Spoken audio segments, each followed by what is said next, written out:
తాజా 30 ఇతర పార్టీల నుంచి ఎమ్మెల్యేలను చేర్చుకొని మంత్రి పదవి ఎలా ఇస్తారని తెలంగాణలో చంద్రబాబు గతంలో కేసీఆర్ను నిలదీశారు.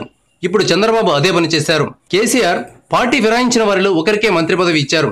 సనత్ నగర్ నుంచి టీడీపీ ఎమ్మెల్యేగా గెలిచిన తలసాని శ్రీనివాస్ యాదవ్ను కేసీఆర్ సినిమాటోగ్రఫీ మంత్రిని చేశారు.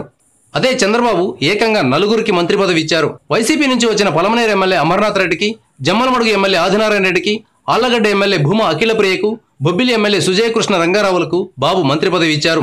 దీంతో తలసాని శ్రీనివాస్ యాదవ్ చంద్రబాబుపై నిప్పులు చెరిగారు. ఇక వైసీపీ ఎటు తీవ్ర స్థాయిలో విమర్శలు చేస్తూ వస్తోంది. ప్రత్యర్థి పార్టీలే కాకుండా మిత్రపక్షం నుంచి కూడా చంద్రబాబుకు ఇబ్బందికర పరిస్థితి వచ్చింది. బీజేపీ నేత అయిన పురంధేశ్వరి ఫిరాయింపుదారులకు మంత్రి పదవి ఇవ్వడంపై ప్రధాని నరేంద్ర మోదీకి, బీజేపీ జాతీయ అధ్యక్షుడు అమిత్ షాలకు లేఖ రాశారు. ఈ లేఖ టీడీపీలో కలకలం రేపుతోంది.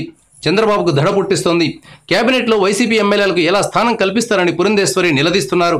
చంద్రబాబుకు పురంధేశ్వరికి మధ్య ఉప్పు నిప్పు లాంటి పరిస్థితి ఉంది. ఏ చిన్న అవకాశం దొరికినా ఆమె చంద్రబాబుపై దాడికి దిగుతున్నారు. భవిష్యత్తులో పురంధేశ్వరి వైసీపీలో చేరతారనే అంచనాలు కూడా ఉన్నాయి.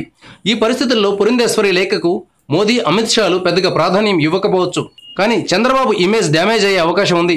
అందుకే వైసీపీ నుంచి వచ్చి మంత్రులైన 4 ఎమ్మెల్యేల చేత రాజీనామా చేసి బై ఎలక్షన్కు వెళ్లాలనే ఆలోచన చంద్రబాబుకు ఉందని తెలుస్తోంది.